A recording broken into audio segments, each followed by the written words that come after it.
propósito de nuestro webinar. Ayúdanos a mantener el micrófono apagado, cámara prendida e invito a colocar tu nombre completo para poder identificarte. Por favor, regálanos en el chat tu nombre completo, ID y correo institucional para que cuentes con tu reconocimiento de asistencia al webinar. Para una experiencia óptima, te recomendamos cerrar otros programas en tu dispositivo y asegúrate de estar en un espacio cómodo y tranquilo. Al terminar la participación de nuestro expositora, abriremos un espacio de preguntas y respuestas. El webinar será grabado y estará disponible para tu consulta a través de nuestras redes sociales del CEPAT. Al final, te compartiremos una liga con la evaluación del webinar, en donde te pedimos nos regales tu retroalimentación. Gracias por tu participación y esperamos que disfrutes del mismo. Comenzamos.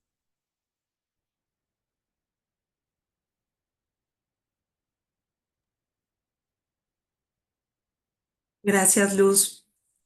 Buenas tardes a todos. Soy Jersey García Márquez, directora de la Dirección de Calidad Académica, la DCA, adscrita a la Vicerrectoría Académica de la Universidad de Anáhuac, México. Es un gran gusto darles la más cordial bienvenida a este importante encuentro. En primer lugar, agradecemos la presencia de directores, coordinadores, representantes de CEPAD y profesores de nuestra red de universidades de Anáhuac, así también a los maestros de los colegios que colaboran tan estrechamente con nuestra Universidad Anáhuac, México. Su interés y compromiso con la excelencia educativa son fundamentales para avanzar juntos en este camino de aprendizaje continuo. El tema que nos convoca hoy, evaluamos lo que realmente importa. Evaluación auténtica para medir la complejidad y profundidad de lo aprendido, no solo es relevante, sino urgente para quienes desempeñamos funciones en la práctica docente. La evaluación auténtica se posiciona como una herramienta clave para trascender los métodos tradicionales, enfocándonos en medir, en conocer aquello que realmente refleja el aprendizaje profundo y significativo de nuestros estudiantes y, por supuesto, las competencias que ellos necesitan para enfrentar los desafíos del mundo actual.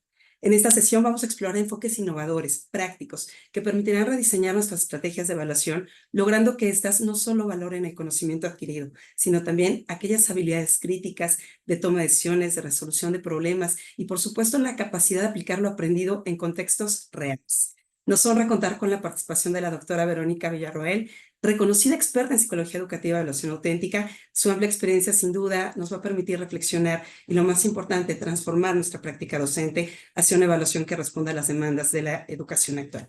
En nombre de la Dirección de Calidad Académica del Centro de Formación y Actualización Docente CEPAD, agradezco a la doctora Villarroel por aceptar nuestra invitación y por compartir con nosotros su valioso conocimiento.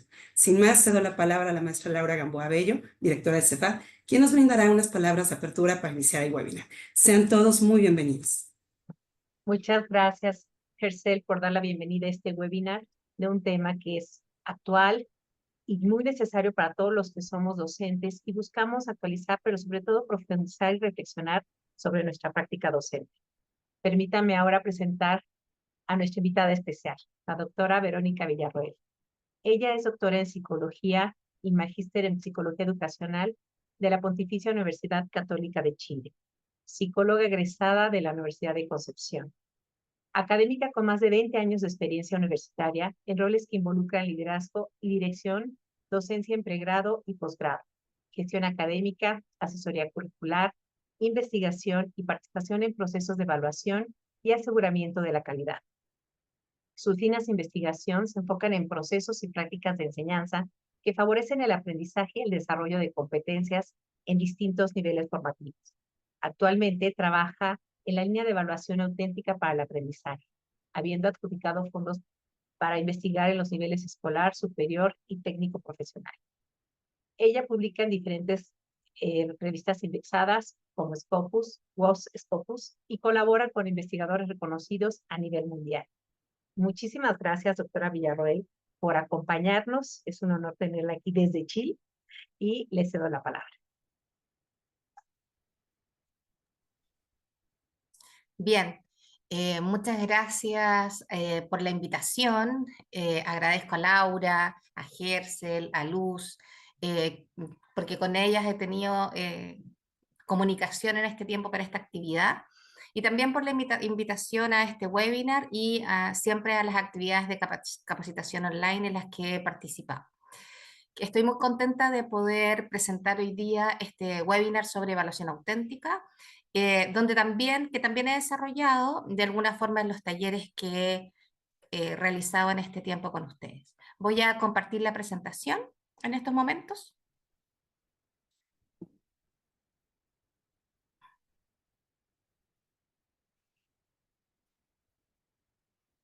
Y espero que se vea adecuadamente el PowerPoint que estoy presentando. Perfecto. Ya, bien, muchas gracias.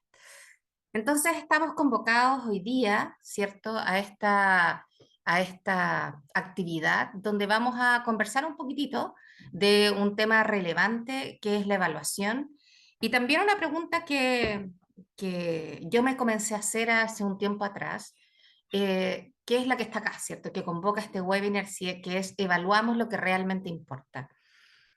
Siempre cuando hago actividades de esta naturaleza, yo les cuento a las personas que están escuchándome que tal como leyó la semblanza Laura, yo he ocupado distintos roles en la universidad y durante 5 años fui directora de carrera, de la carrera de psicología en una universidad. Y llegaba un momento donde los alumnos llegan a cuarto, quinto año, están prontos a egresar y se acercan a veces profesores, ¿cierto?, a la dirección y dicen: "Oh, estoy complicada con un estudiante, me parece que este estudiante no tiene las competencias que debería tener en este nivel". Y muchas veces uno no le ha hecho clase a todos los estudiantes que los profesores lo nombren, entonces yo le pedía al profesor que me contara, me diera el nombre del estudiante que él sentía que no tenía esas competencias, y también le preguntaba que me diera otro nombre de otro estudiante que sí él consideraba que tenía las competencias. Yo imprimía las fichas curriculares de esos estudiantes, les quitaba el nombre y los empezábamos a analizar. Entonces yo le decía: a ver, veamos a estos dos estudiantes, no sabemos cuál es cuál, y tratemos de pensar cuál es el estudiante que no tiene las competencias. Y a veces me pasaba que esas diferencias no eran claras en un inicio, no eran significativas, los estudiantes no tenían promedios de notas que eran tan dispares, en la línea de cursos donde ese profesor hacía clases no habían grandes diferencias entre este alumno y otro, ambos habían reprobado alguna vez alguna asignatura, ambos la habían aprobado prontamente. Y yo le decía: con estas fichas curriculares, yo no podría predecir cuál es el alumno que va a tener problemas en el futuro. Y por lo tanto, la evaluación que han tenido estos estudiantes, la calificación que ellos han obtenido en esta trayectoria educativa, no me permite capturar quizás lo que para ti en clases, que estás al final de el proceso educativo, es fundamental y nuclear en la formación de los estudiantes. Entonces hay algo de la evaluación que no logra capturar la importancia que le damos a algunos saberes, pero también a algunos desempeños, a algunas actitudes que son fundamentales para el mundo profesional. Entonces, desde esas experiencias, yo me empecé a preguntar si cada vez que nosotros diseñamos una evaluación, construimos y aplicamos una evaluación, estamos realmente capturando lo que significa aprender y lo que significa desempeñarse, ya sea en el mundo escolar o en el mundo de la educación superior. Y empecé a investigar y a estudiar un poco el tema y me pareció que la evaluación auténtica sí era una buena herramienta para poder capturar aquello que es relevante, que es fundamental, que está en el currículum y que nosotros tenemos que poder interpretar que en ese currículum necesitamos evaluar de una forma más auténtica, que involucre traer situaciones del mundo real para que el estudiante las pueda interpretar, abordar, pero desde la aplicación, desde el análisis, desde el uso del conocimiento para resolver algo, y no solamente aquella evaluación que muchas veces forma gran parte de la evaluación educativa y que es la evaluación más bien memorística, de recuerdo, de reconocimiento de información. Y de eso me gustaría conversarles hoy día. Quiero darles, como ya dije, la bienvenida. Yo comencé, yo diría, desde enero de este año a tener contacto con la Universidad de Anáhuac y comencé ya a hacer talleres de capacitación, debe haber sido como mayo, por ejemplo, más o menos, empecé a hacer algún tipo de docencia, así que vi algunas caras conocidas de las personas que han asistido a los talleres. Así que muchas gracias también por estar acá.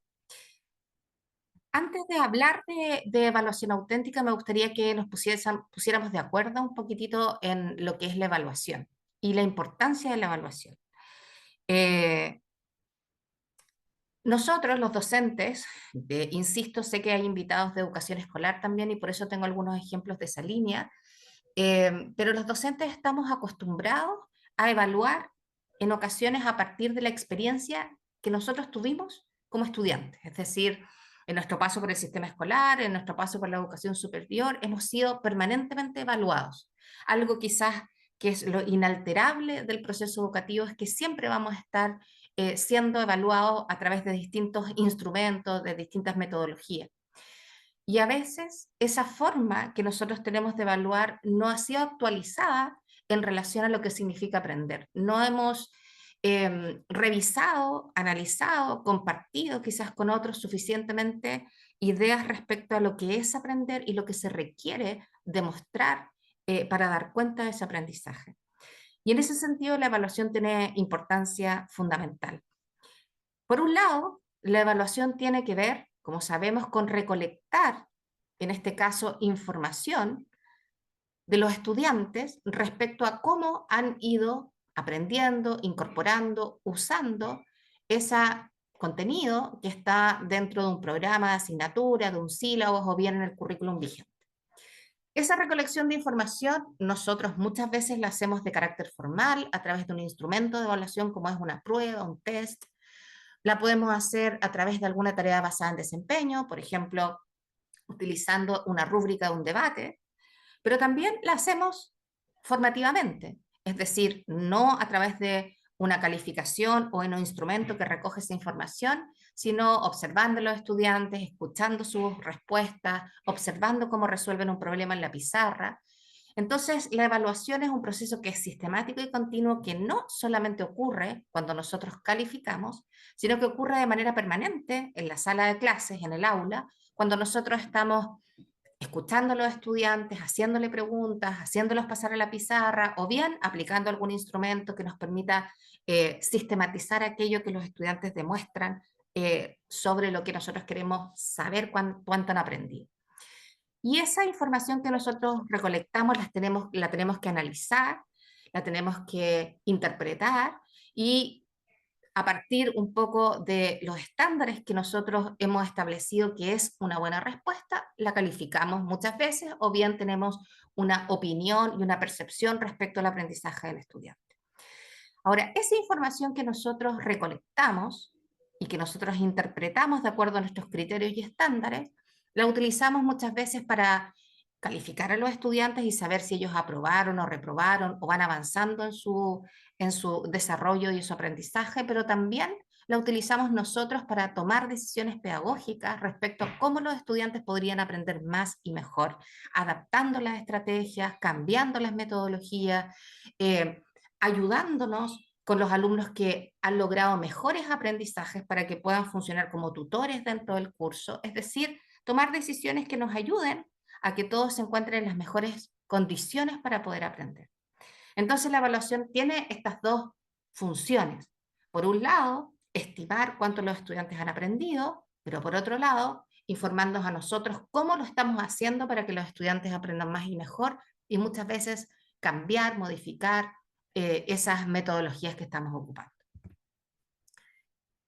En ese contexto, la evaluación es mucho más, ¿cierto?, que calificar. Y la evaluación es mucho más que algo que involucre aplicar un instrumento en algún momento del semestre, trimestre, del ciclo académico. La evaluación es parte del ciclo de enseñanza-aprendizaje. La estamos haciendo permanentemente porque también la hacemos de manera formativa y va guiando nuestras estrategias de enseñanza y va motivando los procesos de aprendizaje de los estudiantes. Entonces, la evaluación a nosotros nos permite ir ajustando los procesos educativos.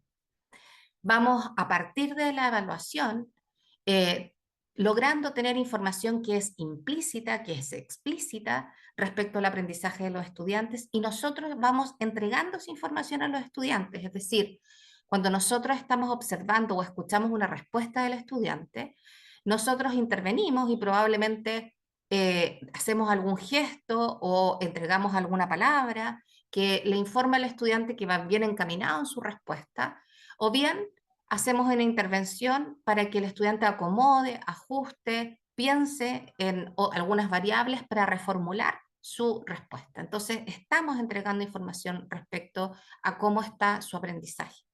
Pero por otro lado, la evaluación tiene una característica que la investigación ha llamado backwash effect, y que en la traducción no existe una traducción tan feliz, tan exacta. Cuando se traducen en los textos se habla de efecto colateral de la evaluación. Uno podría pensar que tiene que ver con algo que nos salpica, que que nos, que nos indirectamente nos afecta, y que tiene relación con que cuando nosotros evaluamos a los estudiantes, nosotros estamos proponiendo a los estudiantes una forma de demostrar su aprendizaje. Y a veces esa propuesta tiene ciertas limitaciones. O bien, la forma en que los estudiantes han sido evaluados en su trayectoria educativa, en su historia escolar, ha hecho que los estudiantes se enfrenten a esta nueva evaluación con ciertas limitaciones. Si los estudiantes, por ejemplo, han experimentado que su evaluación siempre ha tratado de dar cuenta de un aprendizaje literal, y para tener una buena calificación los estudiantes han tenido que memorizar, han tenido que reconocer, recordar todo el contenido que ha sido enseñado, el estudiante se enfrenta a cualquier tipo de evaluación pensando que tiene que hacer ese esfuerzo asociacionista, memorístico, para dar cuenta de todo lo que se le ha enseñado de la forma más similar a cómo el profesor habla, explica o lo ha leído en algún texto. Entonces, si se enfrenta, por ejemplo, a una evaluación distinta, donde le pedimos aplicar, donde le pedimos evaluar, criticar, tomar alguna decisión, establecer algún juicio, el estudiante percibe que no tiene las herramientas para poder dar cuenta de eso. Entonces, de alguna forma, el efecto colateral que tiene la evaluación es que formatea procesos de cognición, formatea la forma en que los estudiantes aprenden. Entonces, un estudiante que no está familiarizado con una evaluación que busca medir pensamiento complejo, que busca evaluar pensamiento profundo, que busca que el estudiante utilice habilidades de orden superior, el estudiante no va a estar en las mismas condiciones para resolver esa evaluación que otro estudiante que sí está familiarizado con esa forma de aprender. Entonces, de alguna forma, cuando nosotros evaluamos, también vamos estableciendo sesgos y vamos abriendo oportunidades, o bien estamos limitando la forma de aprender de los estudiantes. Por eso, la literatura y muchas veces los ministerios relativos a la educación, tanto escolar como superior, han dado cuenta que la evaluación es el talón de Aquiles de la docencia. Es el área donde tenemos mayores oportunidades de mejora. Los docentes hemos cambiado mucho nuestra forma de hacer la docencia en clase. Cada vez diría yo que hemos logrado hacer una donde él participe, donde sea más protagonista, donde tratemos de motivarlo con todos los esfuerzos que esto implica, donde tratemos de que sea más activo.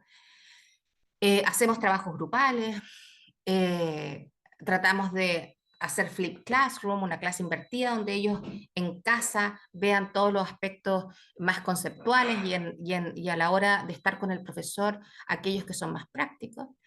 Pero cuando tenemos que evaluar, como que se nos viene una dificultad mayor y pareciera que como que retrocedemos y volvemos a una evaluación tradicional, una evaluación donde a veces queremos certificar si el alumno hizo lo que tenía que hacer o leer lo que tenía que hacer, donde hacemos preguntas con poco sentido y significado para los estudiantes, sino más bien centradas nuevamente en la verificación de ciertas lecturas, de ciertas tareas que nosotros hemos dado a los estudiantes.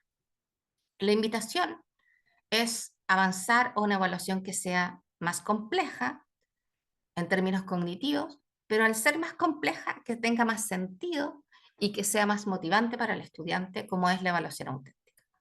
Entonces, cuando digo que la evaluación es nuestro talón de Aquiles, lo digo porque hay ciertas evidencias que, que se muestran en la literatura y en reportes muchas veces de las evaluaciones a nivel escolar y también en educación superior que dan cuenta de esto. Lo primero es que cuando uno revisa evaluaciones de aula y las compara muchas veces con las evaluaciones que son masivas o estandarizadas, ya sea, por ejemplo, en estas evaluaciones que hacen en medicina o en Chile las hacen en educación, o bien las pruebas internacionales como TIMSS y PISA, se da cuenta que hay una gran diferencia en la complejidad que miden esas evaluaciones.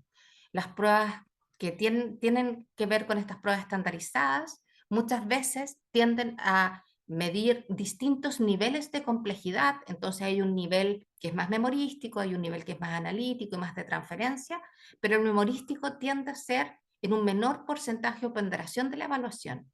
En cambio, en las evaluaciones de aula, el componente memorístico tiende a superar en 2 o 3 veces lo que ocurre en las pruebas estandarizadas.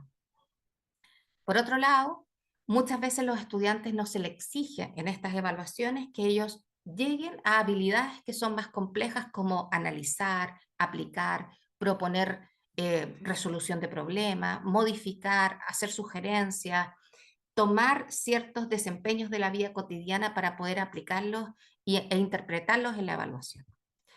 ¿Por qué esto podría ser un problema? Porque básicamente lo que muestra la investigación es que los estudiantes, en este caso chilenos, y me voy a poner en el lugar de lo que pasa en mi país, son capaces de seguir un procedimiento, son capaces de repetir información, pero son menos hábiles en resolver un problema, en analizar un fenómeno o en crear algo nuevo. Entonces, todas aquellas habilidades que implican que el estudiante incorpore el conocimiento, lo encarne y pueda hacer algo con ese conocimiento y lo pueda devolver trayendo con algo consigo mismo, algo ese conocimiento es más complejo. Pareciera que nosotros hacemos que el estudiante tenga un aprendizaje más superficial a partir también de las prácticas evaluativas que tenemos y ese aprendizaje superficial pareciera que roza la piel pero no ingresa al organismo. Es como que roza la piel y lo devuelve a partir de la evaluación, haciendo estas repeticiones, definiciones, descripciones que son textuales a lo que está en el cuaderno, en el PowerPoint o en los artículos que han tenido que leer. Me empecé a interesar en la evaluación auténtica, como les dije, cuando escuchaba a mis profesores, de alguna forma pensar que los estudiantes no tenían esas competencias que eran nucleares al final de una carrera y comprometían los perfiles de egreso. Y cuando, cuando analizamos de alguna forma que eso no era tan visible en los resultados de su currículum, de su plan de estudios y que de las evaluaciones que habían tenido a lo largo de su trayectoria académica, los resultados que ellos mostraban. Pero se me hizo cada vez más figura frente a dos eventos que nosotros no planificamos como seres humanos y que, y que nos han ido sorprendiendo y que nos hacen pensar que cada vez más la evaluación auténtica es más importante. El primer evento fue la pandemia.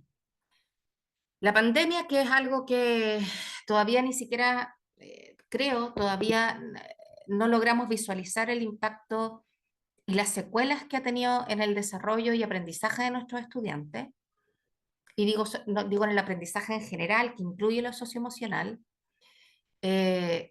nos sorprendió, nos tuvo casi 2 años en una situación casi experimental, ¿cierto? Donde no teníamos interacciones, donde estábamos aprendiendo en un formato remoto o híbrido, pero que los profesores nos vimos enfrentados a tener que evaluar a nuestros estudiantes sabiendo que ellos tenían internet, que tenían en el computador todos los materiales que requerían, que podían conversar por WhatsApp, que podían pedir ayuda a los papás, a los hermanos. Entonces, no sabíamos cuánto de los resultados que ellos obtenían en esas evaluaciones realmente reflejaban su aprendizaje. En Chile, que me imagino que puede haber pasado en otros países también, en el ámbito escolar, los profesores se dieron cuenta que llegaron los estudiantes y había una brecha gigante respecto a los aprendizajes que se esperaban al nivel que ellos llegaron. Es decir, un estudiante que llegó a quinto básico, por ejemplo, se esperaba que en el currículum cierto nivel de aprendizaje que el estudiante no tenía y probablemente estaba en tercero básico. Pero eso no solamente incumbía al ámbito cognitivo, sino también en términos socioemocionales, la capacidad de interactuar con otros, la capacidad de resolver problemas, la capacidad de ser tolerante a la frustración. Todo eso había disminuido. Todas esas competencias propias del desarrollo socioemocional, del ámbito evolutivo, no se habían logrado y había una brecha. Y en el ámbito de educación superior, vivimos cosas también complejas, como nos dimos cuenta que a veces habían estudiantes que habían comprado resultados de evaluaciones o pruebas, y también veíamos esas brechas, por ejemplo, de manera importante. Entonces la pandemia nos hizo darnos cuenta que este sistema de evaluación que teníamos, que era de selección múltiple, memorística, reconocimiento de información, incluso con protocolos a veces que hacían que el alumno no pudiese corregir su respuesta o que tuviese que seguir una misma línea desde la pregunta 1 a la 10 y no saltarse, tampoco nos aseguraba que el estudiante no copiara, no plagiara y tuviera realmente integridad académica. Entonces nos cuestionamos cuánto aprendieron los estudiantes en este tiempo. Y el segundo evento, que es más reciente, pero que también nos pone en jaque a los docentes, es la inteligencia artificial. ¿Cuánto de los trabajos que tradicionalmente nosotros hacíamos en nuestra vida académica, que era hacer un ensayo, una revisión bibliográfica, un marco teórico, hoy día los estudiantes lo puedan hacer con un clic, sin que en ese clic exista el esfuerzo de sistematizar, buscar información primero, y sistematizar esa información, integrarla y después aprenderla. Los estudiantes perfectamente pueden sacar un ensayo perfecto, un análisis de una película, un análisis de un libro, comparar distintos tipos de análisis, aprendérselo y exponerlo. Y nos va a parecer que hay aprendizaje porque lo pueden emular, lo pueden copiar, lo pueden actuar, pero no lo han incorporado. No se ha encarnado como lo hablan los autores del Empathic Cognition, ¿cierto? No forma parte de su ser. Entonces nos hemos visto enfrentados a tener que pensar en qué tipo de evaluaciones vamos a hacer, quizás más en vivo, más en clase, más de resolver casos sin necesariamente tener acceso a Internet, quizás sí con sus resúmenes, con sus cuadernos, si es que existen, pero sin esa herramienta que es muy interesante, que nos ayuda mucho, como es la inteligencia artificial, pero que hay que utilizarla con madurez y la madurez a veces no está en los estudiantes de formación. Entonces esos dos eventos, que ninguno lo hemos planificado con tanta seriedad, espero que es la pandemia y la inteligencia artificial, creo que ponen más en jaque los procesos evaluativos y la evaluación auténtica puede ser una forma de ir sorteando. Vamos a ver si funciona esas complejidades. Y por eso, esta pregunta que aparecía en el inicio del webinar, ¿estamos evaluando lo que realmente importa? Creo que es una pregunta que tenemos que hacernos. Los alumnos cada vez más tienen acceso a mucha información. Nosotros, los que estamos acá, probablemente cuando teníamos que hacer un trabajo importante en la universidad, teníamos que ir a la biblioteca, es decir, físicamente teníamos que ir a una biblioteca. Junto con físicamente ir a una biblioteca, teníamos que ir a la hemeroteca. Teníamos que ir a sacar unos papelitos chiquititos, al menos en Chile, que eran como una estantería, y uno tenía que ir buscando las revistas, ir revisando físicamente las revistas, porque no había motores de búsqueda como los que hay hoy día, hojear la revista hasta encontrar los artículos que a nosotros nos servían, ir a fotocopiar los artículos, después analizarlos. Hoy día eso es impensable. Hay motores de búsqueda en las bibliotecas, EBSCO, uno rápidamente puede encontrar los artículos que necesita, hay revisiones sistemáticas de la literatura, hay metaanálisis, es decir, es muy fácil hoy día acceder al conocimiento. Lo complejo, ¿cierto?, es comprender, analizar, utilizar esa información, poder descubrir cuál es la brecha de ese artículo en relación a otro o compararlo, porque hasta el resumen lo hace la inteligencia artificial. O sea, la traducción, el resumen, todo eso lo puede entregar. La complejidad tiene que ver con que uno pueda establecer diferencias, brechas, hacer comparaciones, que a veces en eso la inteligencia aún puede tener ciertas falencias. La evaluación auténtica, por lo tanto, para medir aquello que realmente importa, busca acercar lo que pasa en las salas de clases con lo que ocurre en la vida real. Busca traer la vida real al aula. Y eso desde la educación escolar y en la educación superior es fundamental. Muchas veces da la impresión que lo que pasa en las aulas no tiene relación con lo que pasa en la vida real. Y como que este escenario de la sala de clase, de la forma en que trabajamos en la sala de clase, y autores que hay personas que siempre han dicho, como esta idea de que ha cambiado la sociedad completamente, pero los colegios, las universidades siguen siendo muy parecidas a lo que han sido desde siempre. Nos ha costado transformar y que el mundo académico, escolar, las instituciones, más que nada las instituciones educativas, vayan en la misma línea del avance de la sociedad. Y lo que aprendemos dentro de las aulas nos sirva para resolver problemas cotidianos, para que nos sirva para tomar decisiones, para que nos sirva respecto a competencias que vamos a usar a lo largo de la vida.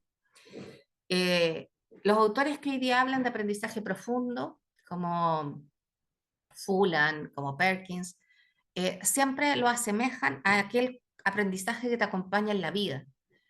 Y yo creo que todos en el ámbito escolar hemos sentido que, por ejemplo, para mí, o a mí, los logaritmos no me han acompañado en la vida. Me dejaron de acompañar apenas los vi, di la prueba y los dejé en el camino. Entonces, aquello que me ha acompañado en la vida es probablemente aquello que me hizo sentido, aquello que comprendí profundamente y que he utilizado frecuentemente. Entonces, cuando hablamos entonces de traer el realismo al aula, de inyectar de realidad a las salas de clase, también es preguntarnos para qué el alumno tiene que aprender esto, en qué el alumno va a utilizar esto, cómo el alumno podría utilizar esto en el mundo real. Y en ese sentido, la evaluación auténtica se hace cargo de esta división que existe entre lo que se aprende en el aula, en la escuela, en la institución, en la universidad y lo que se requiere hacer en la vida cotidiana. Cada uno de nosotros en el nivel donde hace clase, en el nivel escolar tiene un currículum, en el nivel escolar tiene ciertas metas que tiene que cumplir y en la educación superior tenemos un perfil de egreso. Y ese perfil de egreso está relacionado a lo que el estudiante va a hacer, a las competencias que requiere para insertarse en el mundo del trabajo. Y probablemente ese perfil de egreso no diga definir bla, bla, bla, o no diga describir, sino que diga analizar, diga diagnosticar, intervenir, investigar, es decir, tenga competencias complejas. Y las competencias complejas no es una suma de competencias simples, es una forma de abordar el problema que necesita de un pensamiento complejo y eso no se logra solamente porque un estudiante avance en su trayectoria académica, sino que se logra porque se modela por parte de los docentes, porque se practica en aula, porque se evalúa. Y eso va a hacer que el estudiante vaya a alcanzar ese perfil de ingreso.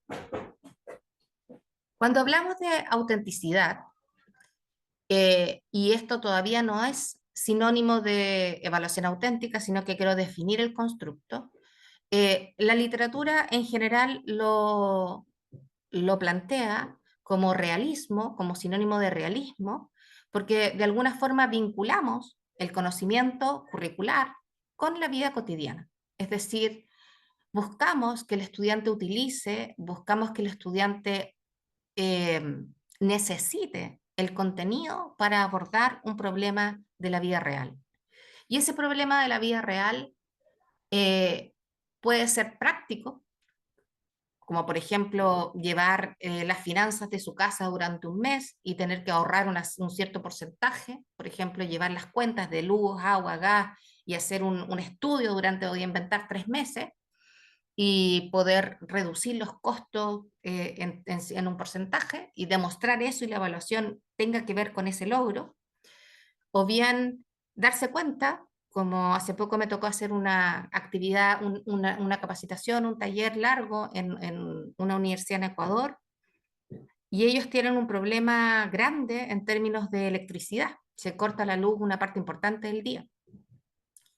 Y los estudiantes, al ver esa necesidad, hicieron un diagnóstico de necesidades del campus que tenían los estudiantes, y a partir de esa necesidad crearon ciertos, en Chile se llaman paraderos, no sé si se llama así igual en México, pero tienen que ver como unas casetitas, por decirlo así, donde uno espera la locomoción colectiva, pero acá en este caso iban a ser como puntos o pausas de alguna forma, porque que permita estar como, que permita poner un panel solar, porque ellos crearon unos enchufes donde los estudiantes podían cargar su celular, pero desde paneles solares, a partir un poco de la necesidad de tener electricidad para poder cargar sus computadores, para poder cargar sus celulares, etc. Entonces, el realismo tiene que ver con eso, con poder decir, este conocimiento me es útil, me es útil para algo y puedo resolver problemas que no solamente son importantes para mí, si son para mi familia, que son para mi comunidad. Contextualización, porque vamos a caracterizar situaciones donde el conocimiento sea necesario para aplicarlo, para utilizarlo de manera analítica, reflexiva y nos permita, como dice la viñeta siguiente, resolver un problema. Entonces, no solamente implica que yo diseñe estos paneles solares para cargar mis artefactos eléctricos, sino también poder demostrar comprensivamente, matemáticamente, qué es lo que se hizo para llegar a esa solución.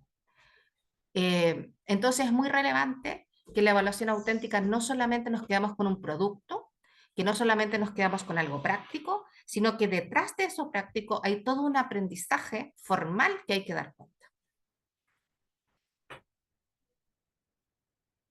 Cuando me interesé en abordar la temática de la evaluación auténtica, también me interesé en saber qué se había dicho sobre evaluación auténtica. Uno a veces lee 2, 3 papers y digo, esto es relevante, esto tiene sentido para mí, quiero saber un poco más. Y junto al equipo que yo trabajaba en ese tiempo, hicimos una revisión sistemática de la literatura para saber qué se decía, cómo se abordaba la evaluación auténtica en los últimos 20 años. Tuvimos la suerte de adjudicarnos un fondo de investigación que era importante y poder hacer contactos con los autores que trabajaban en muchos de esos temas. Y frente a eso,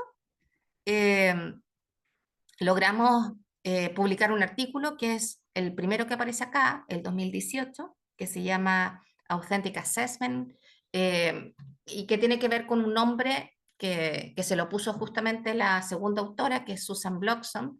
Ella trabaja en la Universidad de Cumbria, o sea, trabajaba porque ella es profesora emérita, se jubiló, está criando sus nietos ahora, y pensamos en ponerle Creating a Blueprint del diseño de un curso, porque era un nombre que tenía que ver con cómo diseñar de alguna forma un curso pensando en esta evaluación auténtica, ¿ya? Como crear tips de alguna forma de cómo tomar esta evaluación auténtica para aplicarla en el diseño de un curso.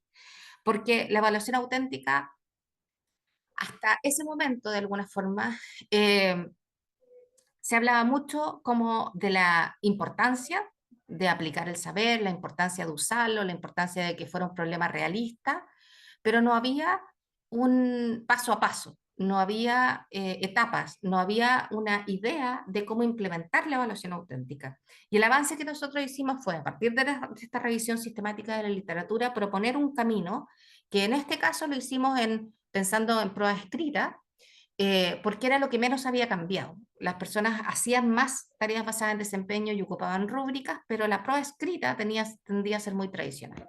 Y así fuimos avanzando en algunos artículos, que son los que pongo acá, donde nosotros también propusimos dentro de estos artículos considerar la evaluación auténtica a partir de estas tres grandes dimensiones. La primera, que tenía que ver con el realismo, que es un poco lo que he hablado hasta ahora. La segunda, que tiene relación con el desafío cognitivo y que tiene que ver con qué habilidades cognitivas nosotros solicitamos a los estudiantes para resolver esta evaluación. Y la tercera, que tenía que ver con el feedback. No en todas, pero en muchos de los artículos que nosotros revisábamos aparecía esta idea que la evaluación auténtica requería mostrar a los estudiantes también lo que ellos hacían bien, lo que ellos mostraban debilidades y también cómo podían mejorar. Es decir, no basta con tener instrumentos que sean realistas, que traigan el mundo real, que busquen la aplicación y la transferencia del saber como habilidades de alto orden, sino que también requerían que el estudiante pudiera aprender del proceso de evaluación y reflexionar sobre aquello que estaba logrado y todo aquello que había por lograr. Entonces el feedback era como de alguna forma el cierre de un proceso de aprendizaje que tiene que ver también mucho con esta construcción de lo que es la evaluación hoy día. Hoy día diríamos que ya es impensado hablar de evaluación sin pensar en la retroalimentación que ocurre durante ese proceso de evaluación. Lo primero entonces que quiero hablar es del realismo y me voy a referir a ello un poquitito. Y el realismo, uno podría pensar que uno recibe un programa, un syllabus, ¿cierto? Un programa de asignatura. A veces ese programa uno lo lleva haciendo 3, 4, 5 años, por tanto no es tan novedoso, uno sabe lo que tiene que hacer. A veces incluso está la planificación y la calendarización de lo que tengo que hacer clase a clase, pero es muy importante que nosotros podamos interrogar este programa, que podamos mirarlo y decir, bueno, ¿cómo se relaciona esta asignatura, este programa, con los problemas de la vida diaria?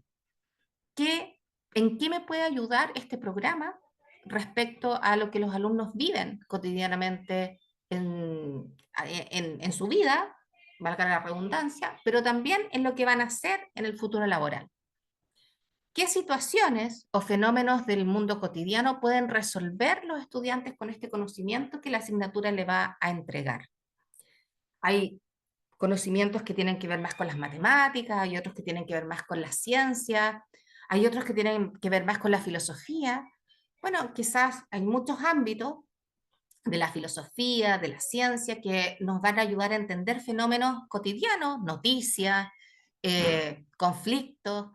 Entonces, ¿cómo esto que yo tengo que enseñar le puede ayudar a los estudiantes a entender más su vida, a lo que ellos viven permanentemente? Y el realismo, por tanto, entonces lo vamos a tratar de expresar pensando en contextos, situaciones problema, narraciones, segmentos de un video, imágenes, es decir, representaciones de la realidad, pero que provienen del mundo real y que van a permitir a los estudiantes responder preguntas que son pertinentes a ese contexto, a eso que se les está entregando, por ejemplo, a través de pruebas escritas. Pero también hay tareas basadas en desempeño, donde también podemos utilizar ese contexto para motivar y nutrir a los estudiantes a utilizar el conocimiento para abordar, resolver esa problemática. Si nosotros pensamos en estas dos grandes formas de evaluar, que son las pruebas de lápiz y papel y las tareas basadas en desempeño, podemos encontrar distintos tipos de ítems, ¿cierto? Preguntas de desarrollo breve, preguntas de desarrollo extenso, análisis de caso, resolución de problemas simples, preguntas de selección múltiple o opción única o alternativas, como ustedes le llamen, pero con contexto.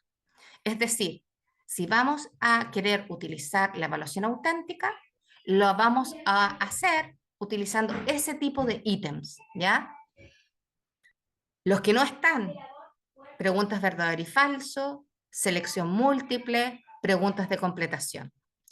Es decir, esos 3 ítems que he nombrado no los podemos ocupar en evaluación auténtica.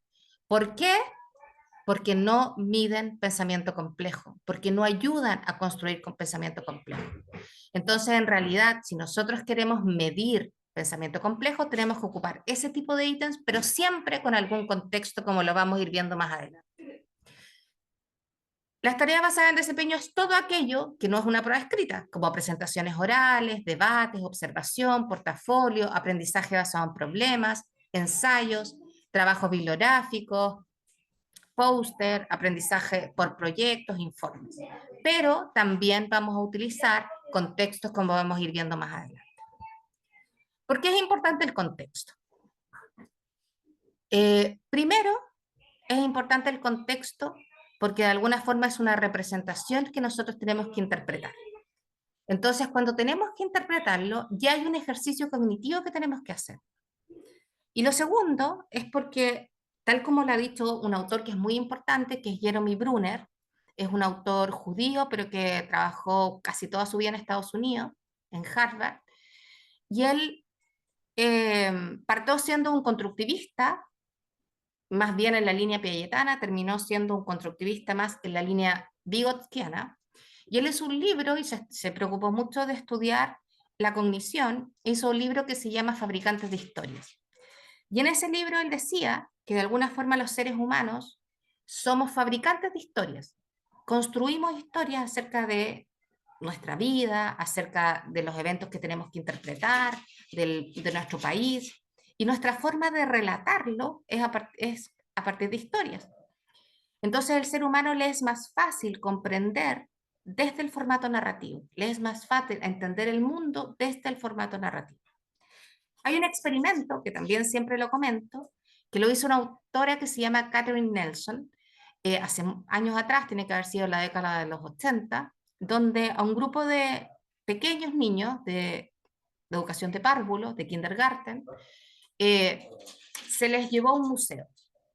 A la mitad de los niños fueron con una profesora que se le instruyó, se le capacitó para que en la visita al museo, todo lo que los niños vieran, la profesora se lo explicara en formato narrativo, es decir, les fuera contando historias acerca de cada uno de los objetos, las imágenes que veían. Y a la otra profesora, que llevaba la otra mitad de los niños, se le instruyó que todo lo que viera con los niños lo enseñara desde un punto de vista lógico, que se llamaba paradigmático, entregando datos, información respecto a hechos, fechas, respecto a esos inventos o imágenes o pinturas que ellos veían en el museo. Después de la visita al museo, los estudiantes fueron evaluados respecto a cuánto recordaban de lo que habían visto en el museo, y como ustedes pueden predecirlo, aquellos estudiantes pequeños que estuvieron con la profesora narrativa recordaban mucho más que aquellos estudiantes que lo habían hecho la visita con la profesora paradigmática. Aún más, cuando esto se volvió a repetir 6 meses después, seguían los alumnos de la profesora narrativa teniendo mayores recuerdos de lo que habían visto en el museo que el resto de los estudiantes. Entonces, el contexto, como es algo representacional que hay que interpretar, que tiene sentido, hace que los estudiantes recuerden más la información y aprendan con más sentido. Entonces, un contexto es una situación realista, donde hay un problema, un conflicto, donde la información que se presenta es necesaria para resolver el problema o contestar la pregunta, donde se muestra más de una perspectiva de un fenómeno y donde además ese contexto tiene límites, restricciones, donde no todo vale, sino que tengo que analizar y tomar decisiones para contestar la pregunta. Porque de alguna forma hay que pensar que nosotros queremos que lo que el alumno aprenda tenga que no utilizarlo en bloque, sino tenga que identificar qué de eso que ha aprendido le sirve para resolver ese problema en particular. Porque queremos salirnos del aprendizaje memorístico, queremos salirnos de contestar en bloque algo trayendo todo a la prueba, al trabajo, a la evaluación para dar respuesta a eso. Imaginemos que el aprendizaje es un muro de ladrillos, y que el estudiante lo que no queremos es que con todo el muro conteste las preguntas. Nosotros queremos que saque algunos ladrillos que son pertinentes para contestar esas preguntas.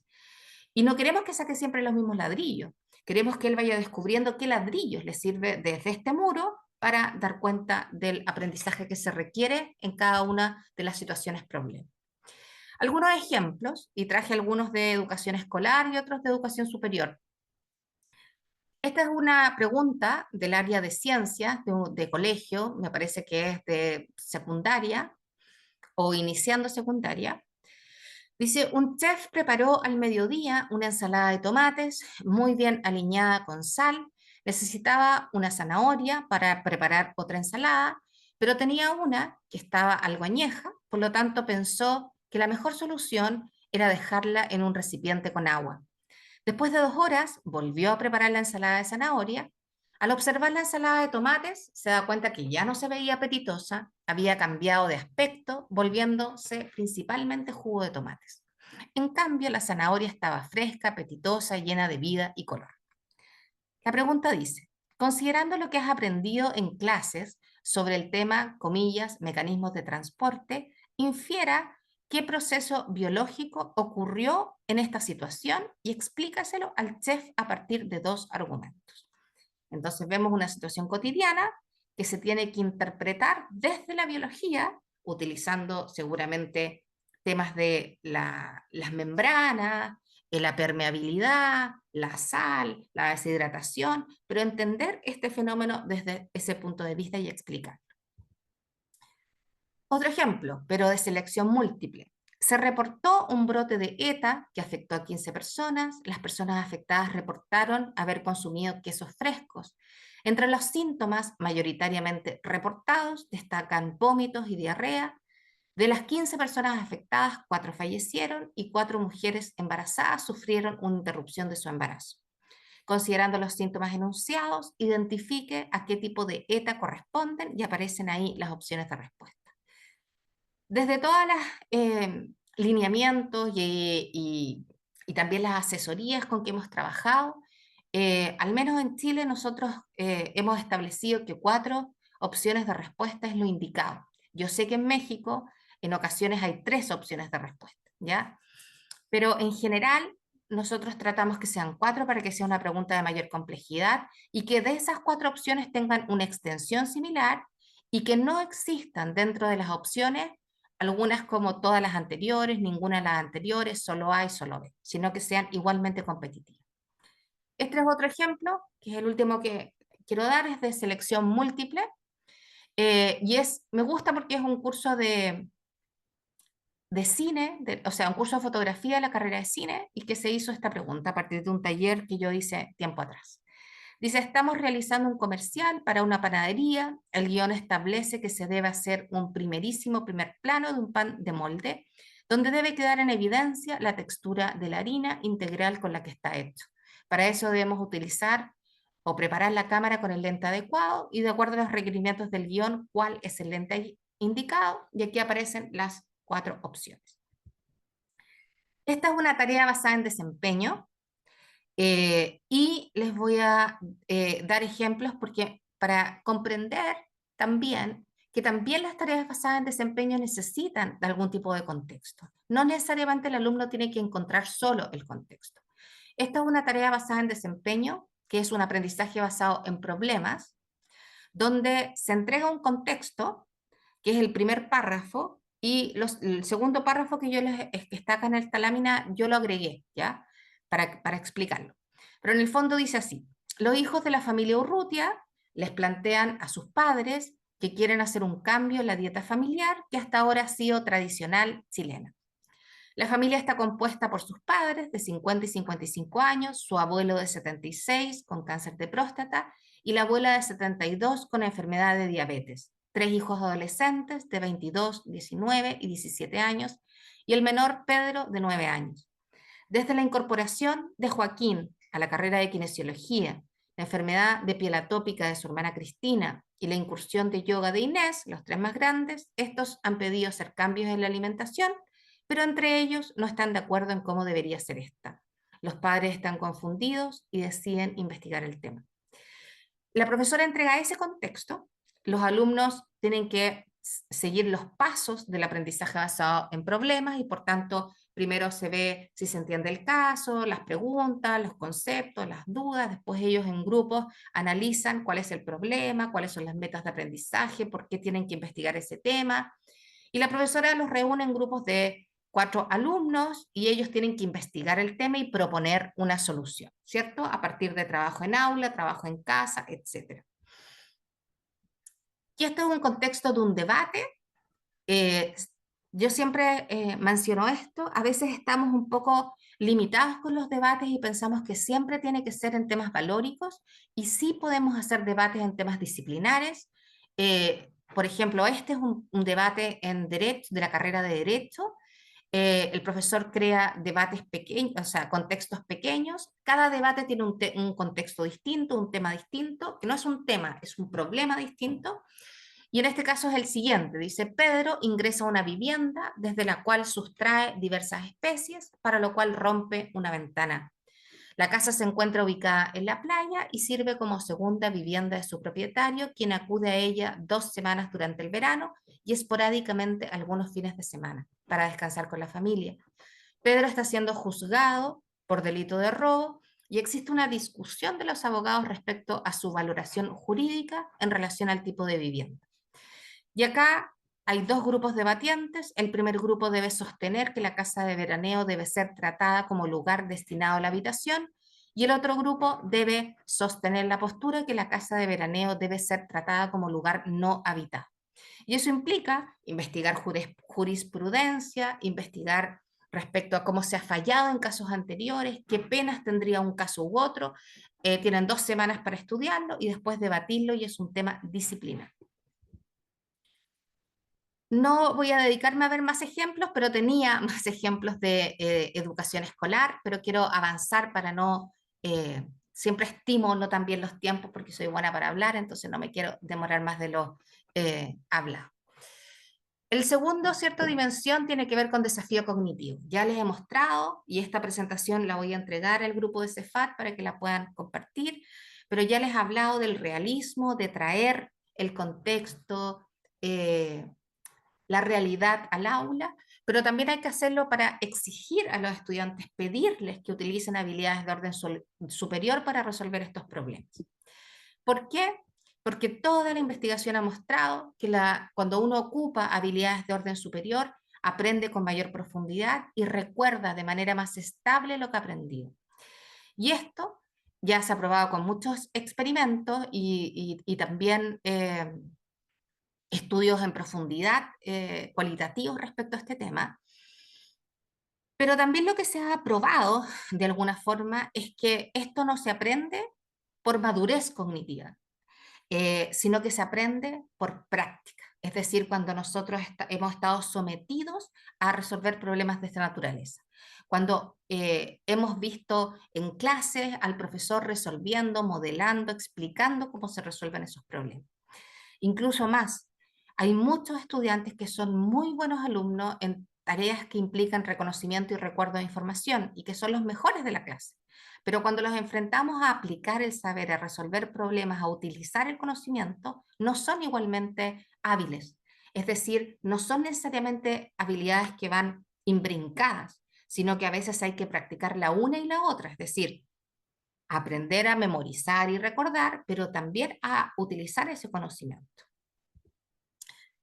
Siempre cuando hablamos de esta complejidad cognitiva nos vamos a referir a taxonomías, ¿cierto? Y hay muchas taxonomías. Nosotros quizás siempre nos vamos a acordar de la de Bloom, ¿cierto? Pero hay muchas más, como la Anderson y Craighull. Hay otra que es la de Churches para la era digital. Hay una de aprendizaje significativo.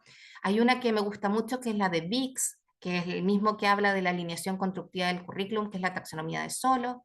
la de Marzano, que también es muy conocida, hay otra, incluso hoy día una de Webb, que es de aprendizaje profundo, y otra de ICAP, que habla de distintas habilidades cognitivas involucradas en esta taxonomía. La propuesta que yo les voy a hacer es una integración de todas ellas, porque algunas son complejas de utilizar cuando uno va a construir una prueba o cuando uno va a hacer una tarea basada en desempeño, porque algunas tienen que ver no solamente con lo cognitivo, sino también con aspectos metacognitivos o algunos aspectos incluso más ligados a lo socioemocional. Y esta forma de interpretar la complejidad cognitiva también es usada por Hattie, que es un autor australiano eh, que también tiene una fórmula parecida a la que nosotros hicimos esta integración.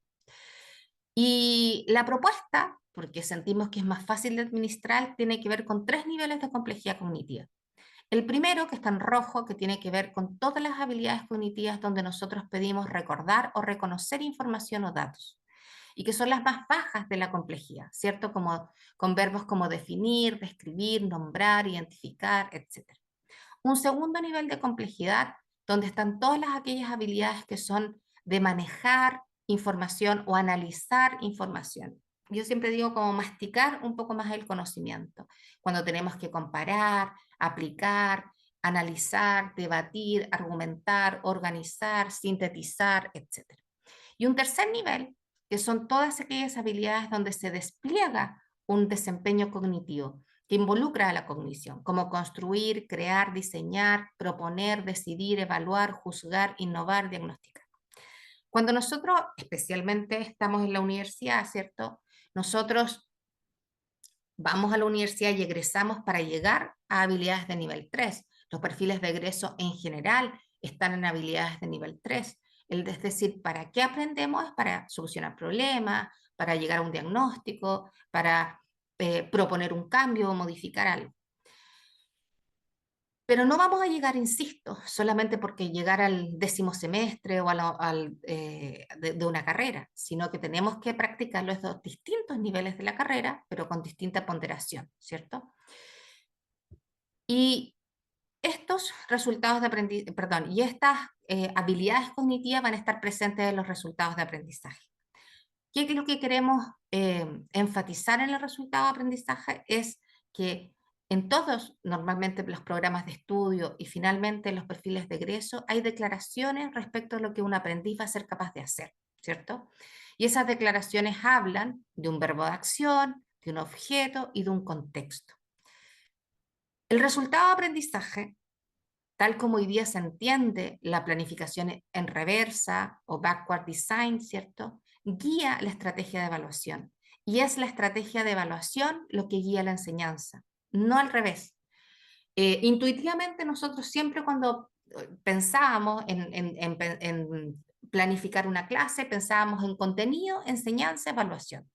Pero ya la investigación ha mostrado que más que pensar en el contenido, tenemos que pensar en el resultado de aprendizaje, porque en ese resultado de aprendizaje está injertada la habilidad cognitiva. Entonces, el contenido depende, el aprendizaje depende de la habilidad cognitiva con que se va a usar ese contenido. Y si nosotros tenemos un resultado de aprendizaje que está en nivel 3 o nivel de transferencia, nuestra estrategia de evaluación tiene que estar acorde a ese nivel 3, que es diferente a un nivel memorístico que estaría en un nivel 1.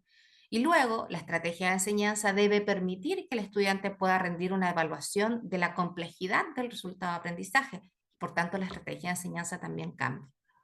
Y eso es lo que habla BICS de la alineación constructiva del currículo. ¿Qué significa una habilidad cognitiva alta? Significa que muchas veces no le voy a pedir al estudiante que repita lo que está en el cuaderno. Le voy a explicar que use, que justifique, que evalúe, que tome decisiones respecto a aquello que está en el cuaderno. Y un buen ejemplo que me gusta es este, del ámbito escolar, pero que me parece que es un ítem muy bien logrado.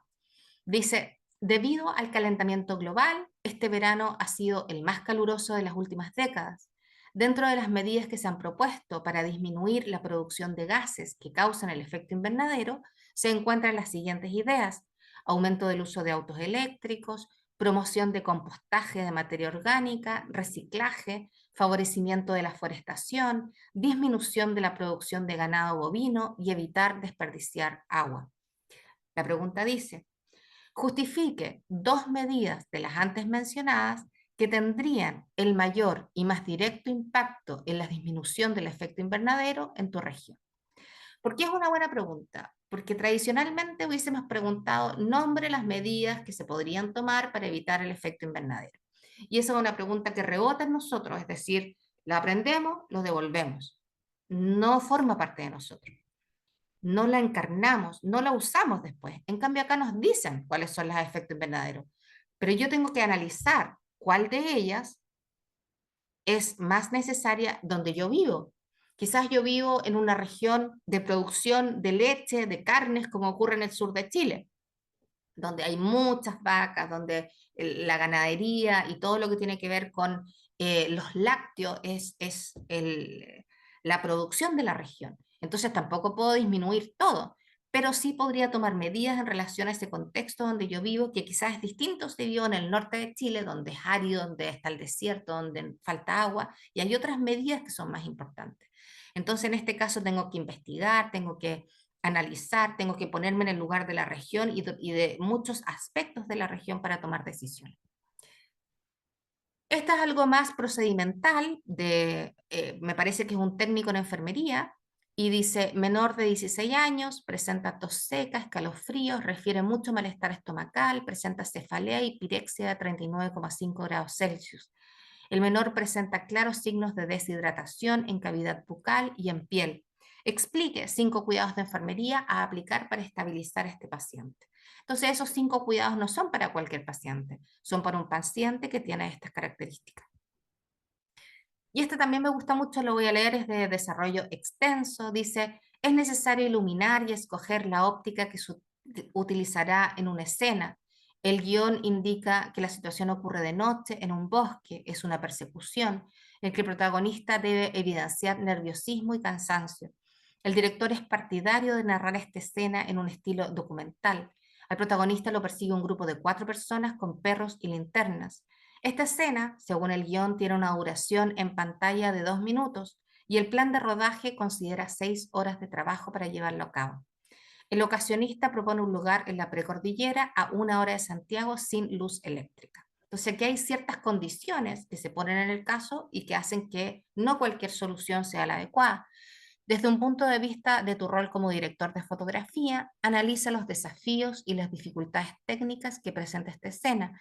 Sugiere 2 estrategias de iluminación y set de lentes para lograr los resultados técnicos y artísticos esperados.